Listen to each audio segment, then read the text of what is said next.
Friendship day. దేవుడు అంటాడు, అబ్రహాము నా స్నేహితులని. మనల్ని కూడా ప్రభు సువార్తలో పిలుస్తాడు, మీరు నా స్నేహితులని నేనే మిమ్మల్ని పిలుచుచున్నాను అని యేసయ్య అంటాడు. కనుక ప్రభుకి స్నేహితులుగా మనం మారిపోదాం. ఆయన మన నిజమైన ట్రూ ఫ్రెండ్, సత్యమైనటువంటి ఫ్రెండ్, నిజమైనటువంటి స్నేహితుడు. ఆ స్నేహితుడికి నిజ స్నేహితులుగా మనం కూడా నేటి దినాల్లో మార్చబడాలని ప్రభు కోరుతున్నాడు, ఆకాశిస్తున్నాడు, ఆశపడుతూ ఉన్నాడు. కనుక మారిపోదామా? మారడానికి ప్రభు సహాయం చేయనివ్వండి. తల వంచండి, కళ్ళు మూసుకోనండి, చిన్న ప్రార్థన చేసుకుందాం. సర్వోన్నతుడ, సర్వశక్తిమంతుడ దేవానికి వందనాలు. ఈ సువిశాలమైనటువంటి భారతదేశంలో భారతీయ పౌరులుగా, భారతదేశపు పౌరసత్వం కలిగి భారత సిటిజన్గా మేము పిలువబడుతూ, సువిశాలమైన భారతదేశంలో ఆంధ్రప్రదేశ్ అనే ఒక రాష్ట్రంలో 30 రాష్ట్రాలలో ఒక రాష్ట్రమైనటువంటి ఆంధ్రప్రదేశ్లో ఈ పశ్చిమ గోదావరి ఈ జిల్లాలో ఆయన ఈ భీమవరం తాలూకాలో ఉన్నటువంటి ఈ కొమరాడ, గొర్లపూడి, ఏపీపాలెం, రూద్రం సంఘంలో నేను నిన్ను ఆరాధించి ఆరాధికులుగా మీరు మమ్మల్ని చేసినందుకు, మీరు ఏర్పాటు చేసినందుకు, సిద్ధపరిచినందుకు, నిర్ణయించినందుకు దేవా నీకు లెక్కలేని స్తుతులు స్తోత్రాలు చెల్లిస్తున్నాను. మేమేమి భాగ్యవంతులు కాదు, మేమేమి గొప్పవారు కాదు, మేమేమి యోగ్యులు కాదు. అయినా నీ కృప కనికరాలు మా పితరులను బట్టి మమ్మల్ని మీరు నేటి దినం వరకు జ్ఞాపకం చేసుకుని ఇంటి రీతికి నీ సన్నిధిలో కనపడే భాగ్యం ఇస్తున్నందుకు నీకు వందనాలు, స్తుతులు స్తోత్రాలు. ఇతరుల పని ఆదివారం వరకు పాటలు పాడాము, ఆత్మతో నిన్ను ఆరాధించాము ప్రభువా, సత్యవాక్యాన్ని చదివాము. తిరిగి నీ మాటలు వినడానికి ఇష్టపడుతుండగా మా హృదయములను తండ్రి, మా హృదయములు వాక్యంతో నింపుకునే శక్తి, సామర్థ్యము, కృపను, పరిశుద్ధాత్మ అనాయింటింగ్ మాకు అనుగ్రహించమని నీ సన్నిధిలో మనం చేస్తున్నాను. సిరాకు పరాజ్ఞానం తీసివేయండి, అల్లాన్ని గౌరవపరచండి. అందరూ తండ్రి సుఖమైనటువంటి వాతావరణంలో, మంచి వాతావరణంలో చక్కని నేను వాక్యాన్ని విని ఉన్న వాక్యం ప్రకారం బ్రతుకులాగా పదవిని బయట పొందమని నీ పాద సేవకుని నాయనని సిలువ చాటుగా విరుపరిచి నీ ముఖాంతరంలో నుంచి మీరు మాట్లాడి బయట పొందమని యేసు పరిశుద్ధనామమున అడిగి వేడుకొంచున్నాను పరమ తండ్రి. ఆమేన్. దేవుడు నామస్తోత్రం కలుగుగాక. ఆమేన్. ప్రియులారా, ఈ భారతదేశంలో గాడ్ ఎర్త్ అంటే దేవుడు భూమి అని పిలువబడుతున్న కేరళ రాష్ట్రంలో భయంకరమైనటువంటి వరద విలయకాండ వెళ్ళి అర్ధరాత్రి ఊళ్ళే కొట్టుకుపోయి ఇప్పటికీ 1000 శవాలు నిలబడి దొరికాయి. ఊళ్ళు ఖాళీ అయిపోయాయి. ప్రచండమైనటువంటి వరద విలయం, ఇళ్ళు కొట్టుకుపోయాయి. మొత్తం సమస్తం జలసమాధైపోయింది.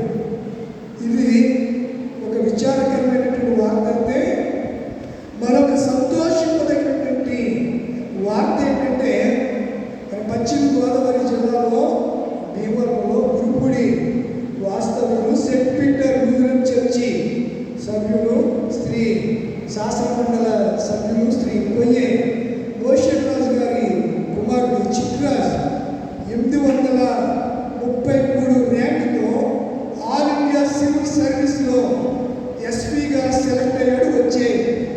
వచ్చే నెలలో ఉర్సోలికి అతడు ట్రైనింగ్కి వెళ్ళబోతున్నాడు. దేవుడి స్తోత్రం.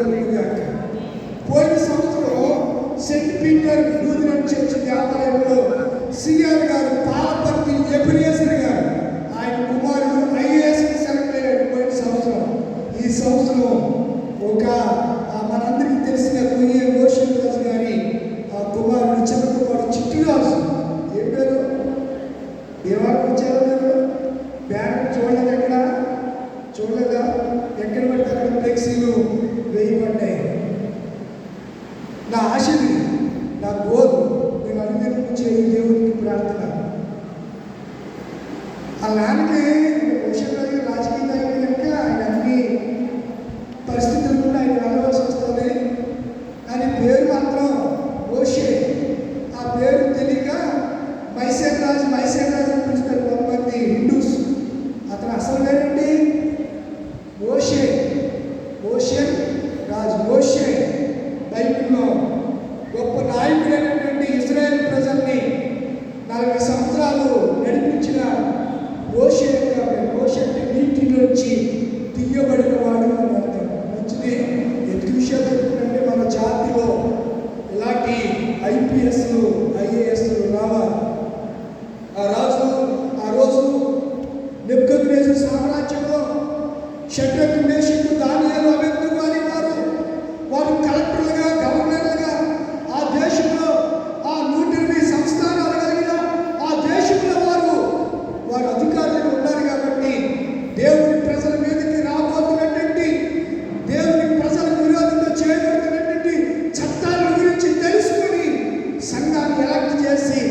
చేయమని స్నేహితులతోనూ సంఘంతోనూ చెప్పినటువంటి పరిస్థితులు మనం చూస్తున్నాం.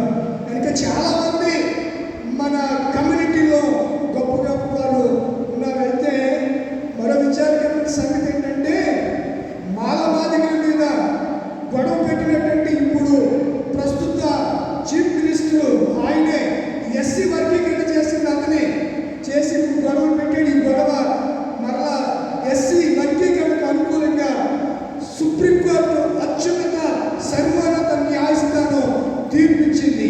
పరిస్థితులు ఈ మాలమాదిగల పరిస్థితి మరలా ఎలా ఉంటారో, మరలా వీళ్ళు సౌత్వాదం కలిగి సఖ్యత కలిగి ఉంటారో లేకపోతే మరలా కోర్టుల చుట్టూ ఉద్యమాలంటూ మరి తిరుగుతారో తెలియదు. పరిస్థితులు ఏదేమైనా క్రీస్తు రాకడ సమీపిస్తూ ఉండగా జనముల మధ్య జాతుల మధ్య వైరాన్ని మనం చూస్తూ ఉన్నాము. ఈ వైరం అనేది క్రీస్తు ఆయన సమీపానికి వస్తున్నప్పుడు, క్రీస్తు రాజ్యము సమీపిస్తున్నప్పుడు జరగబోయే సంగతులని పరిశుద్ధ గ్రంథంలో చాలా చక్కగా రాయబడ్డ విషయాన్ని నేను మీకు జ్ఞాపకం చేస్తున్నాను. ఇవేమి కొత్త సంగతులు కాదు. బైబిల్ మీరు చదివితే ఆ విషయాలు అలా ఉండవో లేవో తేటగా మీరు తెలుసుకొనగలరు అనే సంగతిని నేను సభాముఖంగా ఈ దినాన్ని మీకు నేను తెలియజేస్తున్నాను. కనుక నా ప్రియమైన దేవుడి ప్రజలారా, మొన్న ఆదివారం కూడా చెప్పాను, మీ పిల్లల ఉన్నతి వరకు భవిష్యత్తు వరకు దేవాలయంలో మీరు ఏం చేయాలి? ప్రార్థించాలి. ఈ ప్రార్థనే వారు సన్మార్గంలో ఉండటానికి, పరిశుద్ధంగా వారు జీవించడానికి, విద్యావంతులు అవ్వడానికి, అనంత జ్ఞాని అయిన దేవుడి దగ్గర నుంచి మంచి జ్ఞానాన్ని పొందుకోవడానికి దేవుడే కారకుడు. కనుక ఆ దేవుడి సన్నిధిలో మిక్కిలి భయభక్తులు కలిగి మనము నడవాలని నేను జ్ఞాపకం చేస్తూ ఉన్నాను. పోయిన ఆదివారం దినాన్ని దేవాలయ ప్రాశస్త్యతల గురించి, దేవాలయాన్ని ఇశ్రాయేలు ప్రజలు ఎలా దుంగల గుహ చేశారో నేను మీకు వివరించాను కొన్ని విషయాలు. నా అలవాటు ఏంటనగా వచ్చే ఆదివారపు పాఠాల తీరును మొదలేసి అంటే దాన్ని స్టార్ట్ చేసి విడిచిపెడుతూ ఉంటాను. మీరు ఎంతమంది గ్రహిస్తున్నారో, ఎంతమంది ఆలోచిస్తున్నారో నాకైతే తెలియదు. కానీ ఈ దినాన్ని మనము దేవుడి వాక్యమును పరిశీలన చేస్తే తల్లి గర్భంలో ఉండగానే ఏర్పాటు చేసుకున్నాడు జనానికి ప్రవక్తగా, పెళ్ళగించడానికి, నాటడానికి, కట్టడానికి ఒక ప్రవక్తను దేవుడు ఏర్పాటు చేసుకున్నాడు. ఆ ప్రవక్త పేరు చెప్పండి, ఇర్మియా. యెహోవాయే ఇర్మియా అంటారు, యెహోవాయే రక్షించును, యెహోవాయే స్థిరపరచుమని ఆ మాట అర్థం. కనుక ప్రియమైన దేవుని పిల్లలారా, ఇర్మియా దేవాలయం ముఖద్వారం దగ్గర నిలబడి ఈ మాటలన్నీ చెప్తున్నాడు. ఏం చెప్తున్నాడు చెప్పండి? ఏం చెప్తున్నాడు? చదవలే? ఏం చెప్పాడు ఆయన? దేవాలయం ద్వారం దగ్గర నిలబడి ఇర్మియా గ్రంథం 7వ అధ్యాయము మొదటి వచన ప్రారంభం. యెహోవా యొద్ద నుండి ఆ ఇర్మియాకు ప్రత్యక్షమైన వాక్కు. ఎక్కడ నిలబడాలి నువ్వు? ఇర్మియా, నువ్వు దేవాలయపు మందిర ద్వారము దగ్గర నిలువబడి ఏ మాటలు? ఈ మాటలు ఏంటి? ఆ మాటలు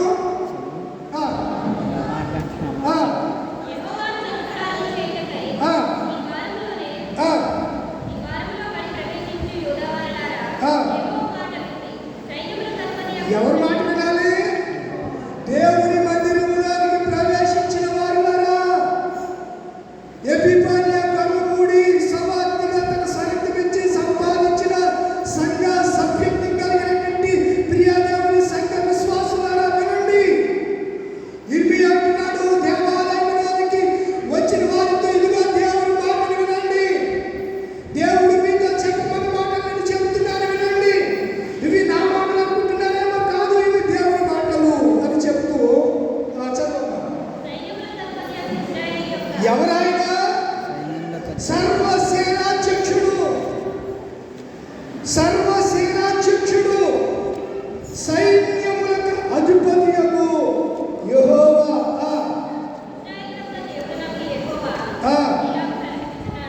ఎలాగూ సెలవిచ్చుచున్నాడు. ఎలా సెలవిస్తున్నాడంటే ఆయన నేను ఈ స్థలమున మిమ్మును నివసింపజేయనట్లు. ఇది దేవుని మందిరం, ఇది దేవుని ఆలయం, దేవుడు నివసించే ఆలయం. మేము పాడుకున్నాం ఇవాళ అన్ని సంఘాల గురించి. సంఘ శిరసై రాదా? నేను పాడాను ఇందాక, మీరు నాకు పర్లేదు, మీరు వచ్చిన కానీ చూస్తున్నారు. ఇదే నాకు విచారం, మీరు నాకు చాలా బాధపడుతున్నారు. కీర్తనలు రావు మీకు, వచ్చిన ఎప్పుడు స్టైల్లో ఎప్పుడుగా పాడుతున్నారు. నేను పాడినప్పుడు నా స్టైల్లో నన్ను కలిస్తే అక్కడ తాళం పడకుండా రిధం కలుపుతున్నారు. రిధము కలిసి అందులో అందరం కలిసి ఒక కంటతో పాడినట్లు అవుతుంది. మీరు ఒకరు పాడితే ఒక ఎక్కువ స్వరంతో పాడితే ఒక పక్కన వాళ్ళు ఎలా పాడుతారో చూసుకుని కలిసి కీర్తన నేర్చుకోండి. మీరు పాడలా, నేను పాడి నేను వదిలేస్తే ఆ ఎద్దు లాగి కాడి కింద వేసి పక్క వెళ్ళిపోయినట్టే ఉంటుంది ఈ పరిస్థితి. నేను చూస్తే మీరు పాడరు అంటే ఉచ్చోగంలో రాకపోతే పాడినట్టు అవకాశం వచ్చావు కదా, నువ్వు పాడితే వింటాం. అలాగే ప్రభుత్వం కూడా దిక్కుమాలి దౌర్భాగ్యం కూడా బుద్ధిహీనులు కూడా ఉన్నారు సంఘంలో. నువ్వు పాడితే వింటావు, నువ్వు పాడితే వినాలని ఒక ఆయన చూస్తున్నాడు, వింటున్నాడు. ఎవరు? నేను పాడితే వినాలని చూస్తున్నాను నా తండ్రి. మీరు పాడితే కూడా నేను పాడితే ఆయన వింటాడు. మరి మీరు కూడా పాడాలి కదా అమ్మా, మీరు కూడా పాడాలి కదా.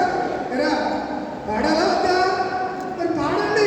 ఎందుకు ఇంటి దగ్గర ఖాళీ పోయినప్పుడు వంట చేస్తానో ఏదో పని చేస్తానో మీకు వచ్చి రాని ఆ రాగాలు ఆ పాటలు పాడుతూ ప్రభుని స్తుతించండి, కనపరచండి. మీరు ఆత్మ బరువు పొందుతారు, ఆత్మీయంగా ఉన్నతమైన స్థితిలోనికి మీరు వెళ్తారు. సంఘ శిరస్సై వెలయు ప్రభువా. ఇంకో పాట పాడుతున్న పద్ధతి ఇంకేమైనా చూడగోరేదా మీ మందిర ఆవరణములను చూడ నాకు ఆశ కలదు. సుందర వర్ణములని చూడ నాకు ఆశ. ఏ ఆశ? మీకు లేదేమో ఆశ. ఏ ఆశ? ఎవరైనా సెలబ్రిటీ చూడాలని ఆశ ఉంటుంది, ఓ మూవీ చూడాలని ఆశ ఉంటుంది. ఎవరైనా కొత్త వాళ్ళు వస్తే కళ్ళు ఎర్ర చేసుకుని పుట్ల బాబులా చూస్తారు మీరు. కానీ దేవుని మందిరం చూడాలని ఆశ మాత్రం లేదు. ఆశ ఉంటే 9ంటికే వస్తారు.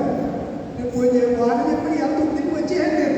వచ్చేసరికి ఉదయం గారు మూడుపాటి పాపరావు గారు ఎవరో ఇద్దరే ఉన్నారు అంతే. మీరు అందరూ ఆరంభించేసరికి వస్తారు. ఈరోజు ఈ బాధ్యత అంతా సంఘటన ఉందని అపోజిట్ పౌరులు చెప్పారు. సంఘటనలు సంఘటనలు మీ షెడ్యూల్ బాగుంది. ఒక వారం ఇద్దరు వస్తారు, ఒక ముగ్గురు రారు. ఒక ఆరు ముగ్గురు వస్తే ఇద్దరు రారు. బాగుంది. కానీ వాటికి ఈరోజు ఏం చెప్తుంది తెలుసా? సంఘ బాధ్యత మీదే, నాదేం కాదు.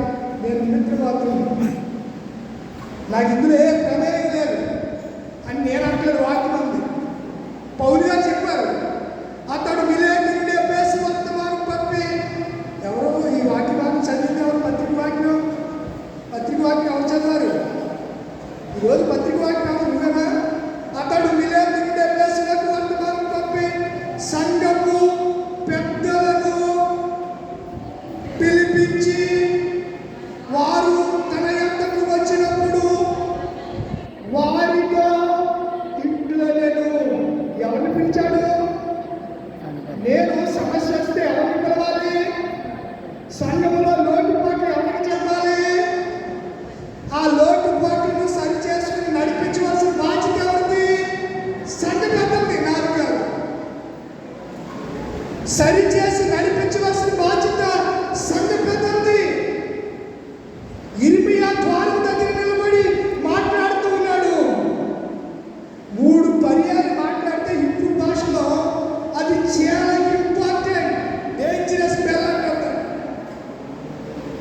రెడ్ సిగ్నల్ వెలిగింది అనుకోండి, ఓరకంగా సిగ్నల్ క్రాస్ చేసి ముందుకెళ్తే ఏమవుతుందండి?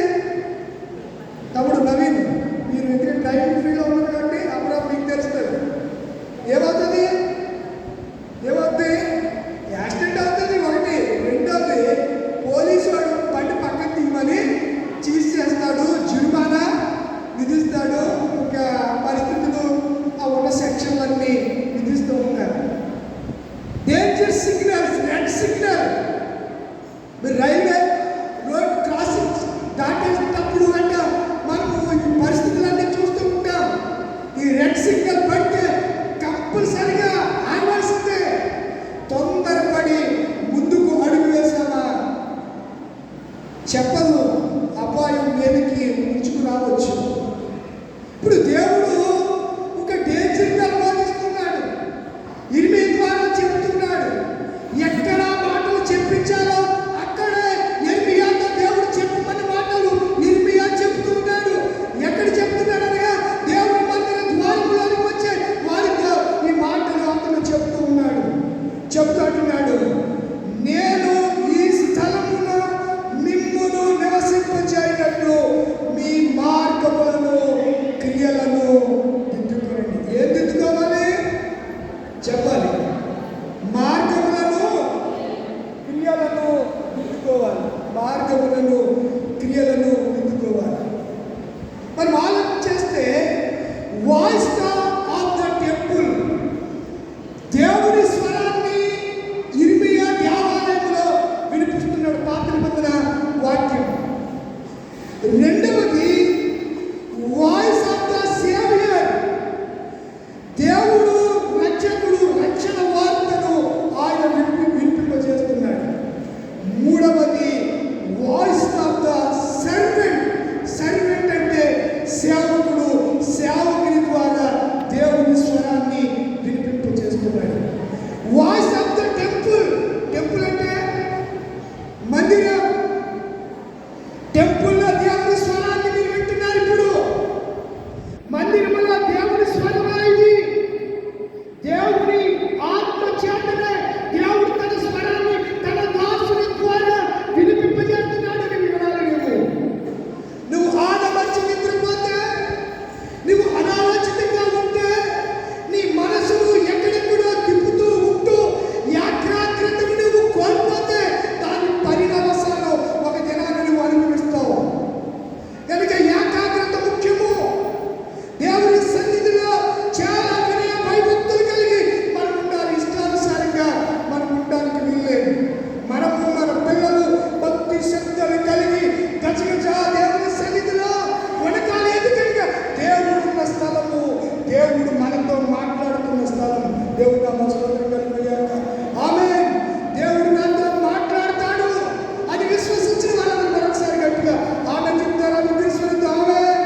దేవుడు మనతో మాట్లాడుతున్నాడు. ఆయన తన స్వరాన్ని వినిపింపజేస్తున్నాడు. స్వరాన్ని, దేవుని మాటను అలక్ష్యం చేస్తావా?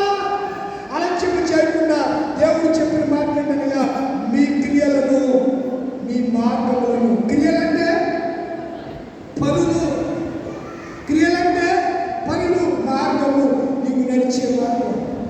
ఏ మార్గం గుండా నువ్వు నడుస్తున్నావు ఆ మార్గాన్ని నుంచి దేవుడి మార్గంలోనికి రావాలని దేవుడు పిలుస్తున్నాడు. అందుకే వాయిస్ ఆఫ్ ద టెంపుల్, తన స్వరాన్ని మందిరములో ఇర్మీయా ద్వారా వినిపింపజేస్తూ రెండు ప్రాముఖ్యమైనటువంటి అంశాలు చెప్తున్నాడు. ఒకటి, మీ మార్గాలను చక్కదిద్దుకోండి, మీ క్రియలను సరి చేసుకోండి, మీ పనులను సరి చేసుకోండి. పాపుల మార్గం అంట దేవునికి అసహ్యమైనది. దేవుడు క్రియలను పరీక్షించేవాడు. భక్తిహీనుల మార్గము దేవునికి ఇష్టం కాదు. కనుక ఈ మార్గాల నుంచి దేవుడి మార్గంలోనికి మనం రావాలి. క్రియలను, పనులను చక్కదిద్దుకోవాలన్న సంగతి నేను జ్ఞాపకం చేస్తున్నాను. మొదటి సమూయేలు గ్రంథము 2వ అధ్యాయము 3వ వచనం. సమూయేలు మొదటి గ్రంథం. ఎడబాయని నీ కృప నన్ను విడువదు ఎన్నటికీ.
ఆయన చూస్తున్నాడు.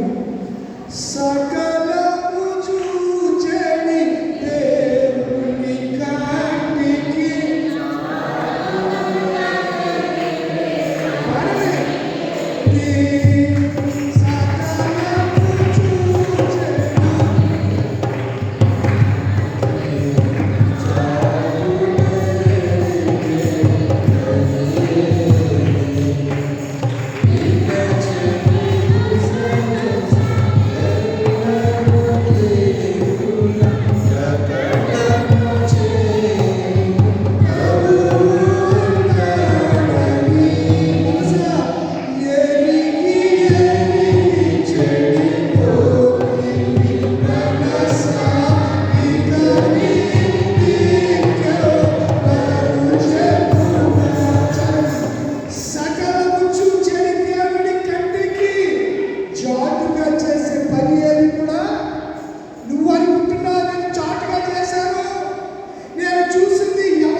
చూడండి. కొన్నిసార్లు మన పిల్లల పనులు మనకి ఏం తెప్పిస్తాయి? చెప్పాలి రాదా మీకు పిల్లలు బాగున్నారా? అయితే మీరు చాలా మంచిగా మీ అందరికీ దండేసి దండం పెట్టాలన్నారు. అసలు మీ పిల్లలు కోపపడలేరు. మీరు అంటాడు కదా, మీ పనులను బట్టి దేవుడికి ఏమవుతుందంట? కోపం వస్తుందంట. పనులంటే క్రియలంటే పనులు. కొన్నిసార్లు ఒక విలువైన వస్తువుని పోగొట్టాడు. మొదటిసారి డాడీ తెలియక పోగొట్టారంటే సరేరా దానికే ఉంది మరలా కొనుక్కుందాం అంటాం. వాడు ప్రతిసారి అలా చేస్తుంటే మీరు ఏం చేస్తారు చెప్పండి? అమ్మ మళ్ళీ చేస్తారా మరి అని అమ్మ అమ్మ ఏం చేస్తారా? ముద్దులు ఎక్కించుకుంటుందా? చెప్పండి. కరిచుకుంటారు ఇచ్చుకోదా? ఇచ్చుకుని వీపు విమానం బాధ ఎక్కిలా కొడతాడు. కొట్టలేదు. అందుకని బాధ తయారయ్యా. గట్టిగా కొడుతుందండి అలమ్మ. గట్టిగా కొడుతుందా? మంచిది. బెత్తము వాడని కుమారుడు తండ్రికి చెప్తున్నాను. తండ్రికి తల్లికి చావాలని కొట్టకూడదంట. వాడు సన్మార్గంలో రావాలని కొట్టాలి. బెత్తము వాడాలి, గద్దించాలి, శిక్షించాలి. నేను చిన్నప్పుడు అల్లరి చెప్తే మా నాన్న నాతో మాట్లాడుతూ మానేసేవాడు. నాకేం అర్థమైంది కాదు. అన్ని తులా మీద పనులు పొలం గేదెతో వెళ్ళి ఆ చిన్న వయసులో ఆ ముంచిగా చెట్లు ఎత్తేసి చేతులు తక్కువ తీసుకుని అయ్యి చెప్తే తాడి చెట్టు మీద గెలపెట్టి తిరిగివాడు ముంచిగా పోసుకున్నాడు. కొబ్బరి బొండాలు చెట్టు ఎక్కిపోతే అన్ని రాజులు చెట్లు ఆ కింద ఉండి కోతుకుని తింటే ఎక్కడ చూస్తారేమో అని చెట్టు పైకి ఎక్కి చెట్టు మీద ఉండగానే ఒక్కొక్కసారి కొప్పు నూర్చిన కొంకులు ఉంటాయి కదా, కొంకులు తెలియదా? ఆ కొంకుతోటి కన్నం పెట్టి వాటర్ తాగేసి కిందకి ఇసిరేసిన పరిస్థితులు రోజు ఉంటూ ఉంటాయి. వాళ్ళు చూసి మీ ఓడు మా చెట్టు ఎక్కించి బొండాలు తీసేసాడు, మా చెట్టు ముంజిగాలు కోసేసాడు అంటే మా నాన్న ఎందుకు కోసేవారని అడగడం మానేసి మాట్లాడటం మానేసేవాడు ఆ రోజు. ఇప్పుడు నాకు అర్థమైంది, ఇది సంగతి. నేను వాడు చెట్టు వాడు చెప్పుకుంటాడు, ఆ రైతు మా నాన్న చెప్పేసుకుంటాడు, అందుకే మాట్లాడటం మానేశాడు అని నేను గ్రహించుకుని నా తప్పుని నేనే సరి చేసుకుంటూ ఉండేవాడు. నిజమే ప్రియులారా, కొంతమంది తల్లిదండ్రులు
మోసకరమైన మాటలు. ఆలయంలో మీ క్రియలు బాగాలేదు, ఆలయంలో మీ మార్గాలు బాగాలేదు, ఆలయంలో కూర్చుని మీ తలంపులు కూడా దుష్ట తలంపులు కలిగి మీరు ఉంటూ ఉన్నారు.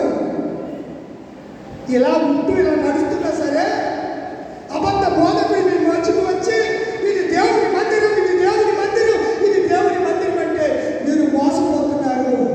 ఓ మనుషుడా, మోసపోకు, దేవుడు వెక్కిరింపబడడు. మనుషుడు ఏమి విత్తుతాడో ఆ పంటే కోస్తాడు, ఏమి విత్తుతాడో అదే కోస్తాడు అని ఈ వాయిస్ని దేవుడు ఎక్కడ వినిపించాడు చెప్పాలి. ఎక్కడ వినిపించాడు? ఎర్మియా ద్వారా దేవుని మందిరంలో వాయిస్ ఆఫ్ ద టెంపుల్ స్వరమును వినిపింపజేశాడు. ఎక్కడ? మందిరంలో. రెండవది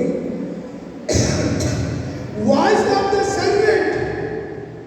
voice of the servant. Servant అంటే సేవకుడు లేకపోతే పరిచారకుడు. సేవకుడు లేక పరిచారకుడు. ఒకసారి అపోస్తుల కార్యక్రమంలోనికి ఒకసారి వస్తారా? అపోస్తుల కార్యక్రమము 20వ అధ్యాయము త్వరగా చూస్తే ముగించేస్తాను. 20వ అపోస్తుల కార్యక్రమము చాలా ప్రాముఖ్యమైన అంశం. మొదటి పాయింట్ ఏం చెప్పండి. చెప్పాలి. అమ్మ చెప్పాలి. అర్థమవుతుందా? అర్థమైపోతుందా? మొదటి అంశం ఏంటి? Voice of the temple. దేవుని స్వరము వినబడే స్థలము దేవాలయము. దేవాలయంలోకి వచ్చే మన పనులు ఎలా ఉండాలి? సరైనదిగా ఉండాలి. మన క్రియలు, మన మార్గములు, మన ఆలోచనలు ఏమై ఉండాలి? దేవునికి ప్రీతికరమై ఉండాలి అని వీడియో ద్వారా విన్నాం. రెండవది అపోస్తుల కార్యక్రమము 20వ అధ్యాయం. అతడు 17వ వచనం. అతడు మిలేతు నుండి ఎఫెసులకు వర్తమానము పంపి సంఘపు పెద్దలను పిలిపించాడు. పిలుస్తారు అక్కడ పిలుస్తారు. ఎవరిని పిలిపించాడు? ఎవరినో పిలిపించవచ్చు కదా.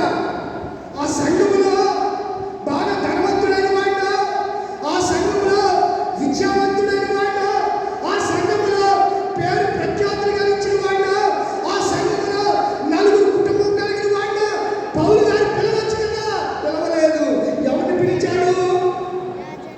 సంఘ పెద్దల్ని పిలిపించి వారు తన యొద్దకు వచ్చినప్పుడు వారు ఎక్కడి నుంచి వచ్చారు?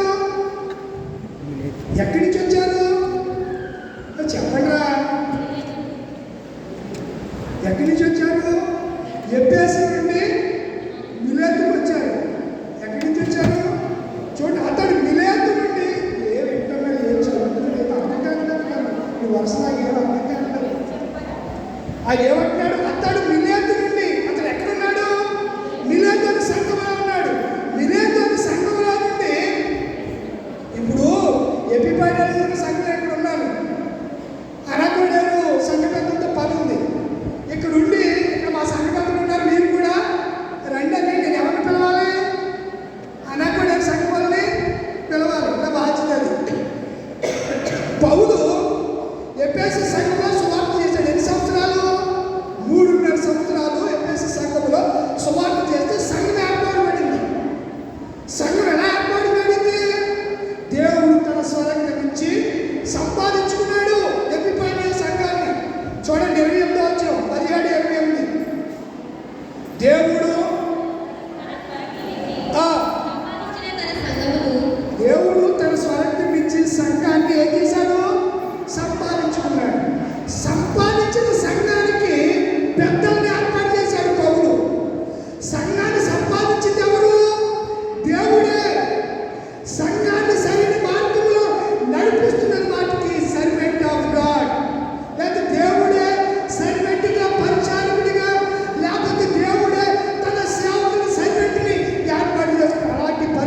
చెప్పలేదా? పేతురు గారినా, యాకోబు గారినా, యోహాను గారినా, పౌలు గారినా, మత్తయి గారినా, బర్తులోమైనా, ఇస్కరియోతు యోధానా? చెప్పండి, ఎవరు పిలుస్తారు? నా ఒపీనియన్ చెప్పనా? నేనైతే పౌలు గారిని పిలుస్తాను. ఎందుకంటే అతడు ప్రయాసపడినప్పుడు చరిత్రలో మరి ఎవరు అతడు కట్టిన సంఘాన్ని ఎవరు కట్టలేదు. చాలా గొప్ప అద్భుతమైన దేవుని సరైన పరిచయాలు అపోస్తులైన పౌలు. ఆ పౌలు అంటున్నాడు కదా, మిలేతు సంఘం చెప్పేసి సంఘంలో సువార్త ప్రకటించేశాడు. మిలేతు సంఘంలో ఉన్నాడు. మిలేతు సంఘం నుంచి అతడు యెరూషలేముకి వెళ్ళాలనుకుంటున్నాడు. కానీ ఒకసారి ఈ ఎఫెసు సంఘ విశ్వాసాన్ని ఆ సంఘ పెద్దల్ని పిలవాలనుకున్నాడు, పిలిచాడు. వారు తన యుద్ధకు వచ్చినప్పుడు నేను ఆసియాలో కాలు పెట్టిన దినం నుండి ఆసియా ఖండం, యూరప్ ఖండం, ఐరోపా ఖండాల్లో అపోస్తలుడైన పౌలు అద్భుతమైన సువార్త చేశాడండి. సంఘాలను కట్టాడు. క్రీస్తు కొరకు అతసాక్షిగా మరణించాడు. దేనికి లెక్క చేయలేదు. అందుకే అన్నాడు, వెండి పసిడి ఇవిగో ఈసారైనను నాకై ఉండవలెనని కోరాను. చాలండి. ఎందుకు ఈ మాట చెప్పానంటే పౌలు గారు ఆయన పిలిచి అంటాడు, ఏమంటాడు? ఎవరి వెండినైనను, బంగారమునైనను, వస్త్రములైనను ఏదేం ఆశించలేదు. మూడు చెప్పాడు అక్కడ. 1, 2, 3. ఈ మూడిని ఆశించిన సేవకుడు దినాలు ఎవరైనా ఉన్నాడా? చెప్పరండిలా, చెప్పరండి అంటే వెళ్ళిరా. ఈ మూడు ఆశించిన సేవకుడు ఎవరైనా, పాస్టర్ ఎవరైనా ఉన్నాడా ప్రపంచంలో? కానీ మూడు దేవదాసులు ఆశించలేదు. ఆ పాట రాసిన ఆయన ఎవరు? 447 రాసింది ఎవరైనా? ముంగమూరి తలుగు నాదితులు అనే శరణంలో అతని వెండి పసిడి ఇవిగో ఈసారైనను నాకై ఉండవలెనని కోరాను. నిన్నైన నీ ఇష్టమియమందు చూస్తున్నా.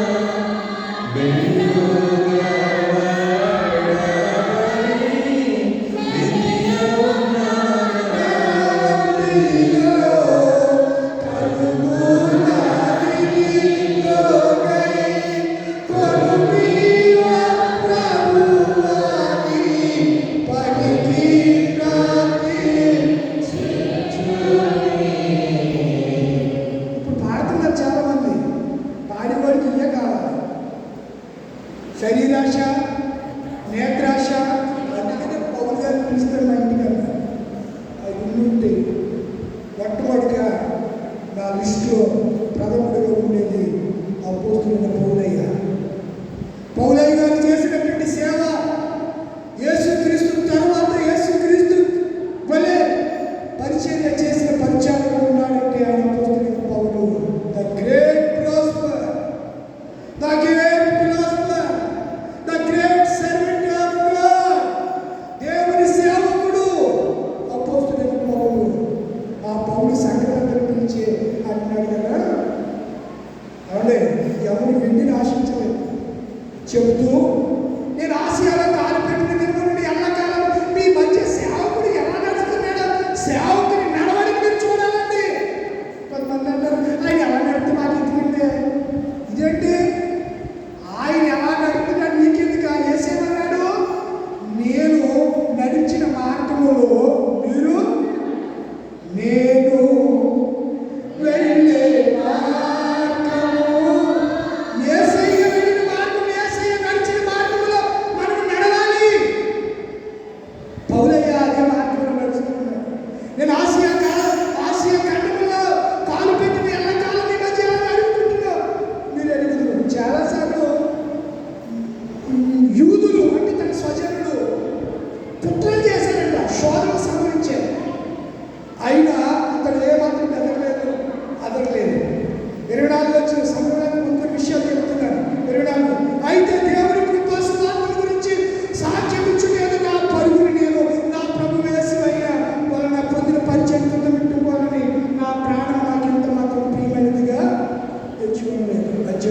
అంటున్నాడు కదా, అంటున్నాడు ఇదిగో కాబట్టి 26 వచనం, కాబట్టి ఈ విషయాల నుంచి మీలో ఎవరి నాశనం విషయమై నేను దోషిని కాను.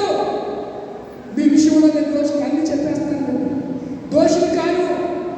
నేను మిమ్మల్ని సాక్ష్యము పెట్టుచున్న పెద్దలారా, నేను మిమ్మల్ని సాక్ష్యం పెట్టుచున్నాను. దేవుని సంకల్పం అంతయు 27 వచనం, మీకు తెలుపుకుండా నేనేది దాచుకునలేదు. దేవుడు తన స్వరక్తమిచ్చి సంపాదించిన తన సంఘమునకు కాయుటకు పరిశుద్ధాత్మ మిమ్మల్ని దేని అధ్యక్షుడిగా వచ్చిన ఆ యావత్ మండలి గురించి మీ మటుకు మిమ్మల్ని గురించి జాగ్రత్తగా ఉండండి. పెద్దలారా, దేవుడు ఈరోజు ఈ పెద్దలకు నీకు ఇచ్చాడంటే సంఘాన్ని నువ్వు కాస్తావని, సంఘాన్ని నువ్వు నడిపిస్తావని, సంఘము చెదిరిపోకుండా ఐక్యతతో సంఘ ఐక్యతను నువ్వు కాపాడుతావనే దేవుడు ఎండగా సంఘములో ఉండగా నిన్ను మాత్రమే సంఘ పెద్దగా ఏరు కోరుకున్నాడు, నియమించాడు నిన్ను. నీకు తెలియట్లేదు సంఘ పెద్ద విలువ. సంఘ పెద్దని బైబిల్ అధ్యక్షుడు అని పిలిచారు. ఏమని పిలిచారు? మరి మీరెవరంటే పాస్టర్లకు, సువార్థికులకు, ప్రవక్తలుగా, ఎవాంజలిస్టులుగా పిలువబడాలి. చాలా మంది రెవరెండ్ అని పిలువబడతారు. బాబు, రెవరెండ్ అంటే పూజనీయుడు అని అర్థం. రెవరెండ్ అంటే పూజనీయుడు. మనిషి పూజనీయుడా? మాట్లాడలేండిలా. ఏ మనిషి పూజింపదగిన అర్హుడు కాదు. పూజకు అర్హుడు ఎవరు? యేసయ్యే. ఆయన పూజకు అర్హుడు. ఇవి ఒకవేళ నీకున్న డిగ్రీ మంచిదే, కానీ నీ డిగ్రీని బట్టి, నీ డిగ్రీని బట్టి, నీ హోదాను బట్టి నువ్వు అతిశయపడడానికి వీల్లేదు. పౌలు గారు చాలా తెలుగుగలడు. అయినా నేను క్రీస్తు దాసుడను ఏమని చెప్పాడు? చెప్పాడా లేదైనా? ఏమండి, చెప్పాడా కదా? చూడండి, అపోస్తలుల కార్యక్రమం 1వ అధ్యాయంలో ఆయన మాట చెప్పాడు, యేసు క్రీస్తు దాసుడను. 1వ అధ్యాయం రోమీయులకు రాసిన పత్రిక 1వ అధ్యాయం 1వ వచనం, యేసు క్రీస్తు దాసుడను అపోస్తలుడిగా ఉండేటకు పిలువబడి. ఏమంటున్నాడు ఆయన? పౌలు గారు, నేను యేసు క్రీస్తుకి దాసుడు. కూడి కలిగితే మనం మర్చిపోతున్నారండి. కొంచెం హోదా పెరిగితే, కొంచెం డబ్బు కలిగితే, ధనం కలిగితే, నా ఎంతటో లేడని తల ఎగరేసుకుని తిరిగే ప్రజలు ఉన్నారు నేటి సంఘాల్లో. మీ జీవం ఏమంటుంది? మీరు ఎంతలో కలబడి అందులో మాయమైపోతే నీటి వారిని కోరుకోవాలి కదా. ఇలా దేవుడు మీద చెప్పబడుతున్న కేరళలో భయంకరమైనటువంటి విపత్తు సంబంధించి ఊళ్ళే కొట్టుకుపోయాయి. అక్కడ లాలికాయలు కొడతాయి. సుగంధ ద్రవ్యాలు ఎక్కువగా పండించే రాష్ట్రం అది కేరళ రాష్ట్రం అండి. సుగంధ ద్రవ్యాలు, పెర్ఫ్యూమ్స్ ఎక్కువగా ఉత్పత్తి చేసే రాష్ట్రం కూడా కేరళ. కేరళలో గుళ్ళకి, గోపురానికి ఏం తక్కువ లేదు. అయ్యప్ప స్వామి టెంపుల్ అక్కడే ఉంది. ఎక్కడ? ఈ వైనాడ్ అనే జిల్లాలో వరదలు వచ్చాయి కదా, ఆ జిల్లా పార్లమెంట్ సభ్యుడు ఎవరో కాదు, ప్రముఖుడు శ్రీ చెప్పండి రాహుల్ గాంధీ గారు. నిన్న వర్షాన్ని ఆ బురదలో వేసుకుంటారు కదా బూట్లు, ఏ బూట్లు అయ్యి పశువులు దాకా బూట్లు వేసుకుని చూడండి. ఎప్పుడు మోకాలు దాకా ఉంటుంది రబ్బర్ షూ, ఆ షూ వేసుకుని బురదలో తిరుగుతున్నాడు. ఎవరు? రాహుల్ గాంధీ గారు. తన ప్రాతినిధ్యం వహిస్తున్న ప్రజల మధ్య విపత్తు సంభవిస్తుంటే కుడి అడుగుల చూడకుండా బురదమైనటువంటి కాలువలు దాటుతూ తన ప్రజల యోగక్షేమాలు విచారిస్తూ, తెలుసుకుంటూ, చేయవలసినటువంటి సూచనలు చేస్తూ ముందుకు అన్న చెల్లి కలిసి ప్రయాణం చేశారన్నంత వాస్తవమైన పరిస్థితులు అండి. కనుక మనం ఆలోచించాలి.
తెచ్చుకోవడం, దోచుకోవడం, దాచుకోవడం.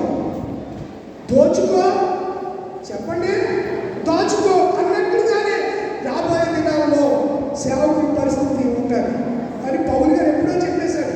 క్రీస్తు శకం 65లో ఈ విషయాలు చెప్పాడు. ఇప్పుడు మనకు ఎన్ని సంవత్సరాలు అయిపోయింది? 2000 సంవత్సరాలు అయిపోయింది. ఇప్పుడు నెరవేరుతున్నాయి ఈ పరిస్థితులన్నీ.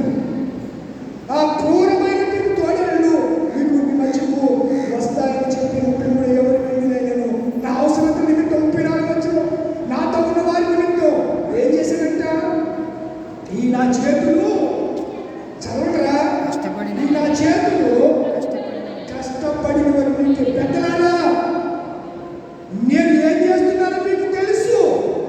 నేను అందుకే పీటీహెచ్ ట్రైనింగ్ అయినా నూతన పాస్టర్గా వెళ్ళి వెనక్కి వచ్చేది కారణం ఏంటంటే ఉద్యోగం చేస్తూ సేవ చేయాలి అని ఆసక్తి. మరి అలాంటి మరి మీ అబ్బాయిని నూతన పాస్టర్కి పంపిస్తున్నారు కదా అంటే అందుకే నా గోల్ ఏంటంటే ఒకరిని మంచి ఐఏఎస్ ఐపీఎస్ డాక్టర్ ముగ్గురు చేసి వీళ్ళు యొక్క పశ్చిమ భాగాలు పరిస్థితులు అతలాకుతలం అయిపోతే వారి తమ్ముడిని వారు పోషించాలనే ఉద్దేశంతో ముగ్గురు ఉన్నతమైన చదువు చదివిస్తూ ఒకరిని యాజక పరిచయం ఇచ్చేసారు. అది కారణం. మీకు అర్థమవ్వాలని ఈ విషయం చెబుతున్నారు. అర్థమవుతుందా? ఈరోజు మా పెద్ద బాబు చక్కని ఎడ్యుకేషన్ చూస్తున్నాడు. అమ్మాయి ఎంబీబీఎస్ కోచింగ్, నీట్ కోచింగ్ అమ్మాయి తీసుకున్నాడు. చిన్నోడు 10th చదువుతున్నాడు. వీటికి కారణం బైబిల్లో లేకపోవడం ఉంది. ఇశ్రాయేలు ఎన్ని గోత్రాలు చెప్పండి? చెప్పండి. 12 గోత్రాలు. అందులో 4వ గోత్రం ఏంటి? లేవి గోత్రం. లేవి గోత్రాన్ని దేవుడు దేని కొరకు ఏర్పాటు చేసుకున్నాడు? యాజక పరిచర్య కొరకు ఏర్పాటు చేసుకున్నాడు. ఇప్పుడు 12 గోత్రాల వారు లేవి గోత్రాన్ని ఏం చేయాలి? పోషించాలి. ఏం చేయాలి? పోషించాలి. ఎప్పుడది? పాత నిబంధన కాలం. కొత్త నిబంధన కాలం వచ్చేసరికి పౌలు అన్నాడు, ఈ నా చేతులు కష్టపడ్డాయి అని మీరే ఎరుగుదురు అంటూ అది అంటున్నాడు కదా. మీరు ఇలాగ ప్రయాసపడి పెద్దలారా, మీరు ఇలాగ ప్రయాసపడి బలహీనులను సంరక్షించవాలని పుచ్చుకున్న కంటే ఇచ్చుట ధన్యము, ఇవ్వాలి మన దేవుడికి అని ప్రభువు యేసుక్రీస్తు చెప్పిన మాటల్లో జ్ఞాపకం చేసుకోవాలని అన్ని విషయంలో నేను మీకు ఏం చూపించాను? మాదిరి చూపాను. ఇలా అతడిలాగా చెప్పి మోకాళ్ళని అమ్మా ఇవి చెప్తూ ఉంటేనే నా హృదయం ఒక విధమైనటువంటి ఆనంద కోరికల్లో తేలియాడు. అతడు ఇలాగ చెప్పి గొప్ప ధైర్యం మోకాళ్ళని వారందరితో ఎవరైనా పౌలు గారు మోకాళ్ళని వారందరితో కూడా ప్రార్థన. సేవకుడు అందరితో చేయండి. కొంతమంది సేవకులు ఉన్నారు, అందరితో ప్రార్థన చేయండి.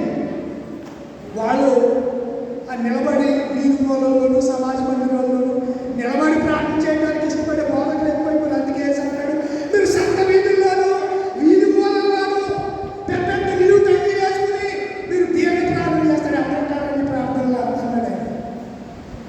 మధ్య సువార్తలు కూడా ఎవడంటాడు అని ఆయన చెప్పాడు.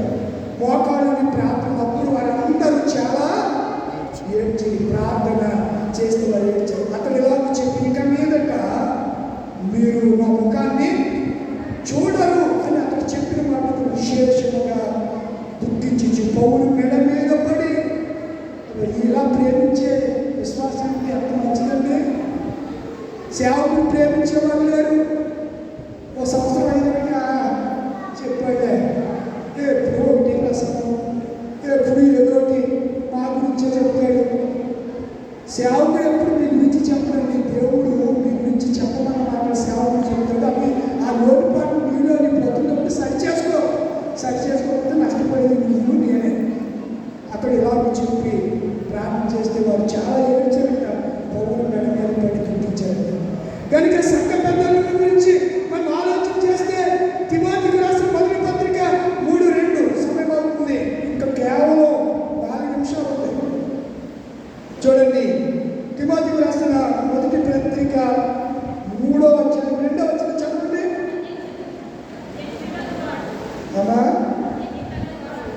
అధ్యక్షుడు వాడు అనగా సంఘ పెద్దలు వాడు ఏం చేయాలంట? చెప్పండి రా, ఏం చేయాలంట? దొడ్డ పనిని సంఘ పెద్ద అంటే మంచి పని అని అర్థం. దొడ్డ పని వీడు చాలా దొడ్డోడు అంటారు. అంటే చెప్పండి పౌరు గారు, దొడ్డోడు అంటే ఏంటి? మంచోడు అని. ఎవరిని పిలుస్తాడు ఇక్కడ? భోజేశారు ఎవరిని అంటారు? దొడ్డోడా దొడ్డోడని ఎవరినే? ఆశీర్వాదం అండి. ఆశీర్వాదం. దొడ్డోడు అంటే మంచి పని అని అర్థమవుతుందా?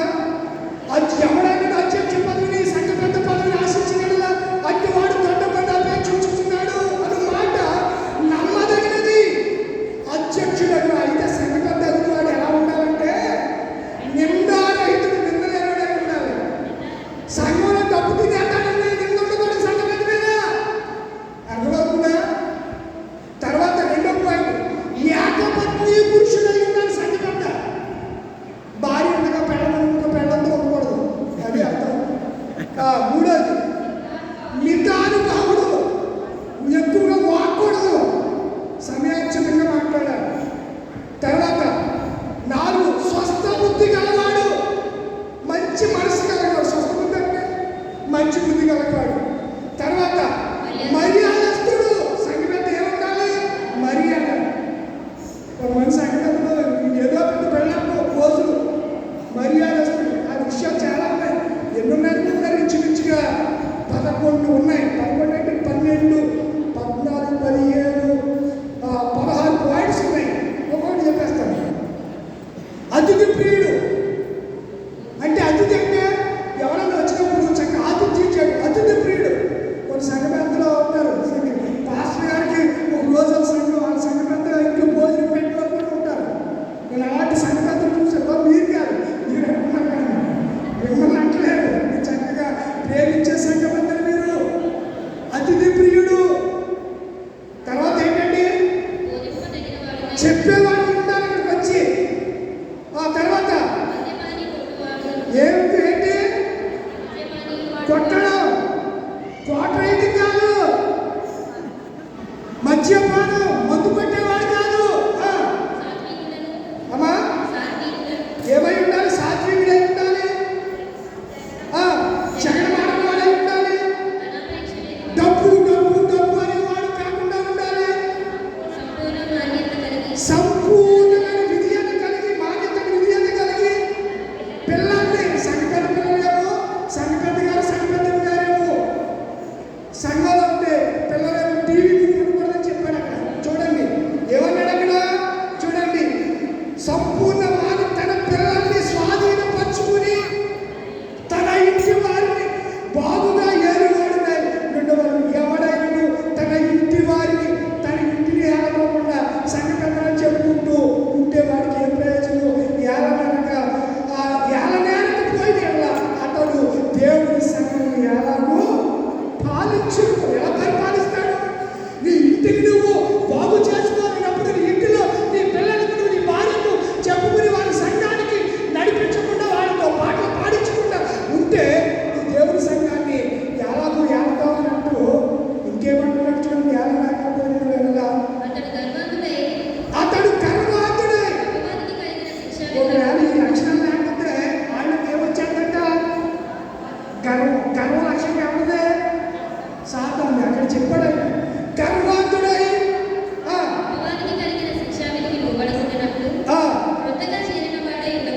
కొత్తగా సంఘం అప్పుడప్పుడు చేసుకోవడానికి సంఘం పాల్గొనకూడదు. పోలీసా వినపడుతుందా?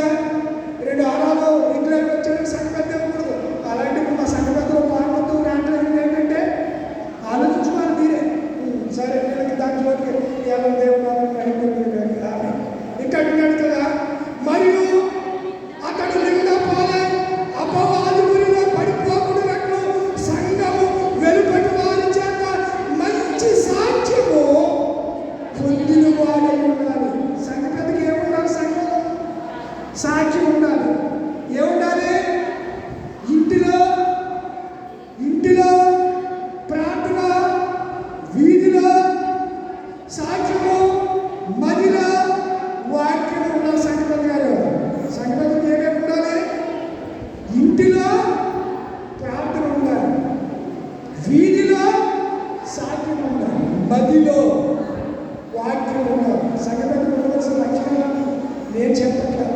చెబుతూ ఆయన అంటున్నాడు కదా మంచి సాక్ష్యం. అలాగనే పరిచారకులు మాన్యులై దిమస్కులు మిగులు మద్యపానసక్తులు దుర్లభం అపేక్షించినట్టుగా విశ్వాస మార్గంలో పవిత్రమైన మనసుతో గైకుని వారినై ఉండాలి. ఎలాంటి వారిని మనం ఏం చేయాలంటే సంఘటనగా నియమించాలన్నాడు. మరి మాట చెప్పిస్తాను. తిమోతికి రాసినటువంటి తీతుకు రాసిన పత్రిక 1వ అధ్యాయం 7వ వచనం, 1వ అధ్యాయం 5వ వచనం నుంచి చదువుతాం. 5వ వచనం నుంచి చదువుతాం. నేను ఆజ్ఞాపించిన ప్రకారము నీవు లోపముగా ఉన్న వాటిని తిప్పి ప్రతి పట్టణంలోని సంఘ పెద్దలను నియమించు నిమిత్తమే నేను క్రేతులో నిన్ను విడిచి వచ్చింది. ఎవడైనాను సంఘ పెద్ద ఉండకు వారిని ఎడల నిందారహితుడై ఉండాలి. ఏకపత్ని పురుషుడును దుర్వ్యాపారము నందు నేరము మోపని వాడినై వారై అలుగైన కాక విశ్వాసులని పిల్లలు గలవాడినై ఉండిన ఎడల అట్టి వారిని పెద్దగా ఈ లక్షణాలు ఉండిన వాడు ఏమై ఉండాలి? పెద్దగా ఉండాలి. మన పెద్దల లక్షణాలు ఉన్నాయో మీరు ఆలోచించుకోండి. ఇలాంటి వాడే దేవుడి వాక్యం చెప్తుంది పెద్దగా ఉండాలంట. అయితే పెద్ద ఏం చేయాలంటే ప్రార్థన చేయాలి. ఏమి రాసి ప్రార్థన చేయాలి? నూనె రాసి ప్రార్థన చేయాలి. అయితే ప్రార్థన చేయకూడదా? చేయకూడదు. నూనె నేను రాయకూడదు. ఎవరు రాయాలి? పెళ్లి గారే రాయాలి నూనె. అంటే ఆయన సంఘ పెద్ద కాబట్టి నూనె ఎవరు రాయాలి? ఏం నవ్వుతారంటే మీరు నవ్వుతుంటే నాకు నవ్వుతుంది. పెద్దలే రాయాలి నూనె. ఉందా బైబిల్లో? ఎవడైనాను రోగి అయి ఉన్నాడేమన్నా మోజేస్ గారు సంఘ పెద్దలు చెప్పాలి. సంఘ పెద్దలు వెళ్ళి నూనె రాసి ప్రార్థన చేయాలి. వాడు పాపం చేస్తే నేను నూనె రాసి ప్రార్థన చేస్తే పాప క్షేమం వచ్చాను. మీకు అంత పవరించేశాడు దేవుడు. మీరు నూనె రాసి ప్రార్థన చేస్తే వాడు పాపముల చేత మంచం పడితే వాడు అన్ని పాప క్షమాపణ పొంది దిక్కులు లేచి స్వస్థత పొందుతాడని దేవుడు వాక్యం సెలవిస్తుంది. యాకోబు రాసిన పత్రిక. ఇంత ఆతిథ్యత కలిగి దేవుడు సంఘటనలు నిర్మిస్తే ఎందుకు పెట్టారో సంఘటనలు ఎందుకు ఉంటున్నామో కూడా దేవుడు లెక్క అడుగుతాడండి. అదే చెప్పాడు పౌలు గారు, లెక్క అడుగుతాడంట. చివరి మాట మనం ఏం చూస్తున్నాము అంటే యెరూషలేమా యెరూషలేమా ఎంతకు పంపబడిన వారిని ప్రవక్త పెద్దలగానే దేవుడి మందిరానికి పెద్దలగానే రావాలి. ముందు వరుసలో కూర్చోవాలి. దేవుడిని మహిమపరచాలి. ఈ పెద్దలగానే మాట తీసేద్దాం మన సంఘంలో. ఎందుకంటే మీరు రారు కాబట్టి. నర్స్పూర్ ట్రైన్ లేట్ అన్నట్టుగా ఆ లేట్ టైమే పెట్టాలేమో. నేను కొంచెం ఈ పిల్లలు చదువు విషయంలో ఆటల నుంచి ఇబ్బంది అయ్యి నేను 3 వారాల్లో 9, 10కి 9, 7కి వస్తే నేను 9, 7 మందికి 9 దాకా వస్తున్నారు. ఇదేదో మళ్ళీ తేడా పట్టేసింది. మొత్తంగా మళ్ళీ ఏదో మళ్ళీ ట్రాక్ తప్పుపెట్టుకున్నారు అని అనుకుని 9కి వస్తే మళ్ళీ మీరు 9 దాకా అలవాటు అయిపోయింది. మీకు అలవాటు అయిపోయింది. ముందుకు వచ్చేయాలి. టైం కూడా అయిపోయింది. 5 నిమిషాలు యెరూషలేమా యెరూషలేమా ప్రభుత్వం చంపుచుని ఎంతకు పంపు రాళ్ళతో కొట్టుచున్నాను. కోడి తన పిల్లల్ని ఎలా చేర్చుకుంటుందో అలాగే నేను ఎన్నో మార్లు చేర్చుకోవడం కానీ మీరు వాళ్ళకపోతే ఇదిగో మీ ఇల్లు మీకు మీ ఇల్లు కిందికిలో పడుతుంది. నాశించదు. ఇది దేవుని మందిరం. ఇది దేవుని మందిరం అనుకుంటున్నారు. మీ క్రియలు తిట్టుకోవట్లేదు. మీ మాటలు సరి చేసుకోవట్లేదు. నేను చెప్తున్నాను అనట్లేదు. వినకపోతే నష్టపోతారు. పౌలు గారు అంటున్నారు కదా, ఇదిగో పెద్దలారా మీకు ఈ లక్షణాలు ఉండాలి. సంఘాన్ని చేతికి అప్పగించి నేను వెళ్ళిపోతాను, నేను చచ్చిపోతాను, నేను అతిసాక్షి అయిపోతాను. అలాగే అతను శిరఛేదనం చేయబడ్డాడు. పౌలు గారు క్రీస్తు గారు పరుగుతో పుట్టించేశాడు. ఆ భారాన్ని సంఘటనకు అప్పగించేశాడు. మీరేం చేస్తారో వేసుకో. 3వదిగా మనం చూస్తూ ఉంటే సాల్వేషన్, రక్షణ. నేను మిమ్మల్ని ఎప్పుడు 3 సార్లు రక్షించాలని కోడే. ఎందుకంటే రక్షించాలని గడ్డబాటు నుంచి పిల్లలు రక్షిస్తుంది. అలా కాపాడాలని ఆశపడ్డారు. మీరు వల్ల గుర్తుకు రాత్రి మీద రాయి నిలబడి దినాలు రాబోతున్న మీ ఇల్లు మీకు పాడైపోతుంది. మీ ఇల్లు మీ ఇంటి మీద గచ్చపత్రం మొలుస్తాయి. దురదగొండ చెట్లు మొలుస్తాయి.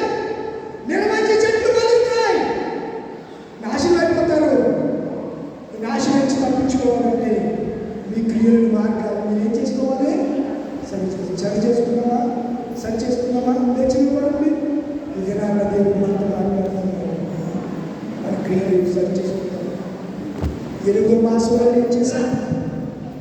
8వ నెలలోకి వచ్చేసాం. 8వ నెల 4వ రోజులో మనం ఉన్నాం. 2024 సంవత్సరం త్వరపడింది. 7 నెలలు గతించిపోయాయి. 8వ నెలలోకి దేవుడు మనం ప్రవేశపెట్టేశాడు. ఇక కేవలం ఎన్ని ఉన్నాయి చెప్పండి? తీసైతే 3 నెలలు. డిసెంబర్ రాబోతుంది. సంవత్సరాలు గతించిపోతున్నాయి. మన క్రియల్లో మార్పు వచ్చిందా? మన తలంపుల్లో మార్పు వచ్చిందా? మనం నడిచే మార్పు సరైనది కాదని గుర్తించావా? నా ప్రియమైన తల్లి, కళ్ళు మూసుకోనండి, కళ్ళు మూసుకోనండి, తల వచ్చండి, కళ్ళు మూసుకోనండి, తల వచ్చండి. దేవుడు నిన్ను దర్శించబోతున్నాడు. ఈ నూతన మాసంలో, ఈ 8వ నెలలో దేవుడు ఓ శ్రేష్టమైన ఆశీర్వాదాన్ని, అభిషేకాన్ని నీకు ఇవ్వాలని కోరుతున్నాడు. ఈ మధ్య విశ్వసించండి, విశ్వసించండి, విశ్వసించండి, విశ్వసించండి, నమ్మండి. దేవుడు తన ఇంటిని నింపబోతున్నాడు. తన తైలపు కొమ్ముతో నిన్ను అభిషేకించబోతున్నాడు. దావీదును అభిషేకించిన దేవుడు, దావీదు ధృవీకరించబడి ఎక్కడో గొర్రెలు కాచుకున్న వ్యక్తిని సమూయేలు అన్నాడు, ఆ కడసారి వాడిని పిలువనమ్ము. వాడు వచ్చి మన పక్షాన కూర్చున్నాడు. కడసారి వాడిని దావీదు రాగానే, ఇదిగో ఇతడే నేను ఏర్పరచుకున్నవాడు, ఇతన్ని అభిషేకించు అని దేవుడు చెప్పాడు. నా ప్రియ తల్లి, ఈ దినానికి దేవుడు మన ఇంటికి నింపబోతున్నాడు. ఒక మంచి అభిషేకంతో అందరూ మంచి ఇంటికి వెళ్ళబోతున్నారు. గొప్ప అభిషేకం దేవుడికి ఇవ్వబోతున్నాడు. గొప్ప అభిషేకంతో నిన్ను నింపబోతున్నాడు. క్రొత్త తైలముతో ఆయన నిన్ను తృప్తిపరచబోతున్నాడు. శ్రేష్టమైన ఆశీర్వాదములతో ఆయన ఎదుర్కోవడానికి సిద్ధంగా ఉన్నాడు. శ్రేష్టమైన దీవెనలకు ఇవ్వబోతున్నాడు. నీ బిడ్డలకు మంచి జ్ఞానాన్ని ఇవ్వబోతున్నాడు. ఆయన ఇచ్చే దేవుడు అనంతమైన జ్ఞాని, అనంత జ్ఞాని అయిన దేవుడు ఆయన. ఆయన జ్ఞాన సంపాదనకు ఫుల్ స్టాపులు కావాలి లేవు. గొప్ప జ్ఞాని ఆయన నీకు ఇవ్వబోతున్నాడు. నీ బిడ్డలకు ఇవ్వబోతున్నాడు. నిన్ను జ్ఞానంతో నింపబోతున్నాడు. ఈ మధ్య నిన్ను దర్శించబోతున్నాడు. నీ మార్గమును సరి చేసుకో. నీ మార్గమును సరి చేసుకో. ఈ ఆగస్టు మాసంలో దేవుడు నీకు చెప్తున్నాడు, నిన్ను నేను ఆశీర్వదిస్తాను, నిన్ను నేను దీవిస్తాను. నా పేరు పెట్టబడిన జనులను, సిగ్గుపడనక్కర్లేని ప్రజలని నేనే మిమ్మల్ని పిలుస్తున్నాను. దేవుడు ఇప్పటి వరకు సిగ్గుపడ్డావా? అవమానంతో కృషించిపోయావా? అవమానంతో కృంగిపోయావా? ఆర్థిక సమస్యలతో, అప్పు బాధలతో, ఇంటిలో సమస్యలతో, ఒంటిలో బాధలతో ఇబ్బంది పడుతున్నావా? ఇదిగో దేవుడు, దేవుడు విడుదల ఇవ్వబోతున్నాడు. దేవుడు విడిపించబోతున్నాడు. నీ కాడివారు కట్లని ఆయన ఇవ్వబోతున్నాడు. నీ మెడ మీద ఉన్నటువంటి భారాన్ని ఆయన తొలగించబోతున్నాడు. ఈ మధ్య ఆదికాల సమయంలో నీ భారాన్ని ఆయన తీసేస్తాడు. నీ కాడిని సులువు చేయడానికి ఆయన ఇష్టపడుతున్నాడు. ఈ ఆగస్టు మాసంలో దేవుడు నిన్ను దీవిస్తానని చెప్తున్నాడు. అయితే నీ మార్పు క్రియలు చక్కదించుకోండి. ప్రార్థన చేస్తున్నాడు. పరిశుద్ధుడా నా తండ్రి, ఉన్నతుడా నీకు వందనాలు, స్తోత్రాలు నాయనా. తండ్రి, ఈ మధ్య ఆదికాల సమయంలో పాఠశాల చదివించావు. ఏపీ పానీయ సంఘంలో ఏదైనా నీ వాయిస్, నీ స్వరాన్ని మీరు వినిపింపజేసినందుకు నీకు వందనాలు, స్తోత్రాలు. ఇర్మియా ద్వారా దేవాలయంలో మాట్లాడారు. అపోస్తలుల పౌలు ద్వారా పెద్దలతో మాట్లాడారు. యెరూషలేము ప్రజలతో మీరే మాట్లాడారు. నీకు వందనాలు. రక్షిస్తానని చెప్పారు. ఈ పిల్లల అవసరతలను తీర్చండి, విడుదల దయచేయండి. కాడిమాల కట్ల విప్పండి, బంధకాల నుంచి విడుదల దయచేయండి. గొప్ప ఆశీర్వాదాన్ని ఇదిగో సిరుకు వచ్చి నీ సన్నిధిలో ప్రార్థిస్తున్న బిడ్డలందరికీ దయచేయమని యేసు నామములో అడుగుచున్నాను తండ్రి. ఆమేన్. సమస్త జ్ఞానం ఇచ్చిన దేవుని సమాధానము యేసుక్రీస్తు వలన మిమ్మల్ని తలపులకు కావాలి గాక. ఆమేన్. దేవా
దయచేసి కూర్చోండి.